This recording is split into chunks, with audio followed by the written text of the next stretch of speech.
عیب دار جانور کی قربانی سے متعلق 17 مسائل۔ مسئلہ نمبر 1، سینگ ٹوٹے جانور کی قربانی۔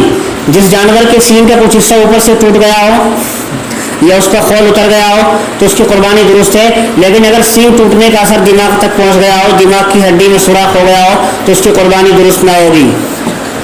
مسئلہ نمبر 2، جس جانور کے پیدائشی سینگ نہ ہو، جس جانور کے پیدائشی طور پر سینگ نہ ہو یا بچپن ہی میں اس کے سینگ کی جگہ آگ سے جلا دی گئی ہو جس کی وجہ سے آگے سینگ نہ نکل سکے ہو، اس کی قربانی درست ہے۔ مسئلہ نمبر 3، اگر جانور کا کان تھوڑا بہت پھٹا ہے تو اس کی قربانی درست ہے، لیکن اگر کان کا اکثر حصہ کٹ گیا ہے تو پھر اس کی قربانی درست نہ ہوگی۔ مسئلہ نمبر 4، بغیر کان والے جانور کی قربانی۔ جس جانور کے کان پیدائشی طور پر ہی نہ ہو تو اس کی قربانی درست نہ ہوگی، پیدائشی کان نہیں ہے، اس میں عیب ہے۔ مسئلہ نمبر 5، جس جانور کی آنکھ کی بینائی بالکل چلی گئی ہو، آنکھ کی بینائی بالکل چلی گئی ہو یا اکثر چلی گئی ہو تو اس کی قربانی بھی درست نہ ہوگی، اکثر چلی گئی ہو تو اس کی قربانی بھی درست نہ ہوگی، معمولی ذرا سا فرق ہو تو پھر اس کی قربانی ہو سکتی ہے۔ مسئلہ نمبر 6، پوپلے جانور کی قربانی۔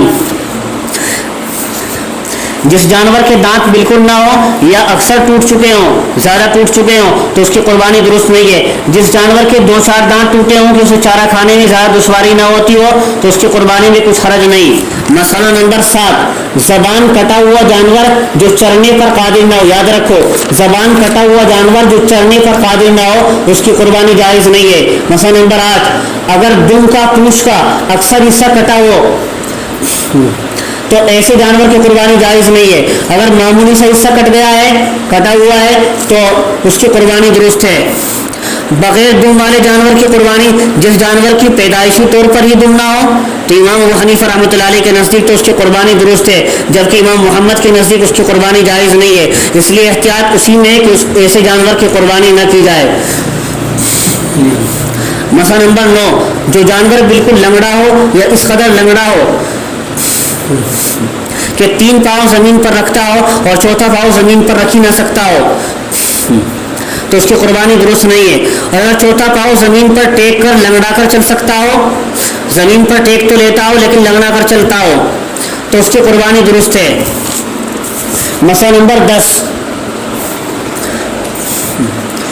سوکھے تھن والے اور تھن کٹے جانور کی قربانی۔ بکری کے 2 تھنوں میں سے ایک تھن اگر سوکھ جائے یا کاٹ دیا جائے تو اس کی قربانی درست نہ ہوگی۔ اگر گائے یا اونٹنی کے 2 تھن کٹ جائیں یا سوکھ جائیں تو ان کی قربانی بھی جائز نہ ہوگی، لیکن یاد رہے اگر گائے یا اونٹنی کے 4 تھنوں میں سے صرف ایک تھن کٹ جائے یا ایک تھن سوکھ جائے تو اس کی قربانی درست ہو جائے گی۔ گائے یا اونٹنی کے 4 تھن ہوتے ہیں، ان میں سے ایک تھن کٹ جائے تو اس کی قربانی درست ہو جائے گی، ایک تھن سوکھ جائے تو اس کی قربانی درست ہو جائے گی۔ مسئلہ نمبر 11، حاملہ جانور کی قربانی۔ گاون جانور کی قربانی مکروہ ہے جس کے پیٹ میں بچہ ہو جبکہ ولادت کا وقت بھی قریب ہو۔ مسئلہ نمبر 12، خصی جانور کی قربانی۔ خصی جانور کی قربانی نہ صرف جائز بلکہ افضل اور مسنون ہے کیونکہ اس کا گوشت تو غیر خصی سے اچھا ہوتا ہے۔ مسئلہ نمبر 13، خنثی جانور جس کے بارے میں پتہ ہی نہ چل سکے کہ وہ نر ہے یا مادہ، اس کی قربانی بھی درست نہیں ہے۔ یاد رکھو، خنثی جانور کی قربانی بھی درست نہیں ہے۔ مسئلہ نمبر 14، نجاست کھانے والے جانور کی قربانی۔ جو جانور صرف گندگی اور غلاظت ہی کھاتا ہو، دوسرا صاف چارہ نہ کھاتا ہو تو اس کی قربانی درست نہیں ہوتی۔ مسئلہ نمبر 15، جنگلی جانور کی قربانی۔ وحشی اور جنگلی جانوروں کی قربانی جائز نہیں ہے۔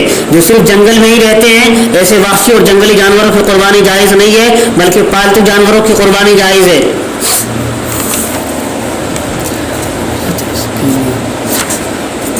مسئلہ نمبر 16، قربانی کا جانور خریدنے کے بعد عیب دار ہو گیا۔ اگر خریدتے اور جانور صحیح سالم تھا لیکن بعد میں عیب دار ہو گیا تو مالدار پر اس کے بجائے یعنی صاحب نصاب پر اس کے بجائے دوسرے صحیح سالم جانور کی قربانی لازم ہو جائے گی۔ اور اگر غریب فقیر تھا یعنی اس پر قربانی پہلے سے واجب نہیں تھی، بس ایک جانور خرید رکھا تھا صحیح سالم، بعد میں عیب اس میں پیدا ہو گیا، تو اسی عیب دار جانور کی قربانی کر سکتا ہے وہ تو غریب آدمی، کیونکہ اس کے حق میں وہی جانور متعین ہے، دوسرے جانور کی قربانی اس پر لازم نہیں۔ مسئلہ نمبر 17، قربانی کے وقت جانور میں عیب پیدا ہو گیا۔ یہ جانور پہلے سے تو صحیح سالم تھا، لیکن قربانی کے لیے کوشش کرتے وقت اچھل کود وغیرہ کی وجہ سے کوئی عیب اس میں پیدا ہو گیا، تو اس کی قربانی میں شرعاً کوئی حرج نہیں ہے۔